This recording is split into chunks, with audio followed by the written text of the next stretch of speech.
ईशमीशान निर्वाणरूपं विभुं व्यापकं ब्रह्मवेदस्वरूपं निजं निर्गुणं निर्विकल्पं निरीहं चिदाकाशमाकाशवासं भजेऽहं निराकारमोङ्कारमूलं तुरीयं निराज्ञानकोटीतमीशं गिरीशं करालं महाकालकालं कृपालं गुणागार संसारपारं नतोऽहं तुषाराद्रिशङ्काशगौरं कबीरं मनोभूतकोटिप्रभाषे शरीरं स्वर्णमौलिकल्लोलिनीचारुगङ्गा लसद्भालमालेन्दुकण्ठे भुजङ्गा चलत्कुण्डलं भ्रूसुनेत्रं विशालं प्रसन्नाननं नीलकण्ठं दयालं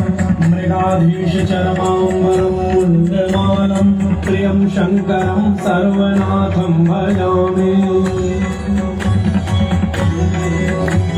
प्रचण्डं प्रकृष्टं प्रगल्भं परेशम् अखण्डम् अजं भानुकोटिप्रकाशं त्रयशूलनिर्मूलनं शूलपाणिं भजेऽहं भवानी गतिं भावगम्यं कलातीतकल्याणकल्पान्तकारी सदा सज्जनानन्ददाता पुरारी चिदानन्दसन्दोहमोहापहारी प्रसीद प्रसीद प्रभो मन्मथारी नयावत् उमानाथपादारविन्दं भजन्ति लोके परिवानराणां न तावत् सुखं शान्ति सन्तापनाशं प्रसीद प्रभो सर्वभूताधिवासं न जानामि योगं जपं नैव पूजां नतोऽहं सदा सर्वदा शम्भुतुभ्यं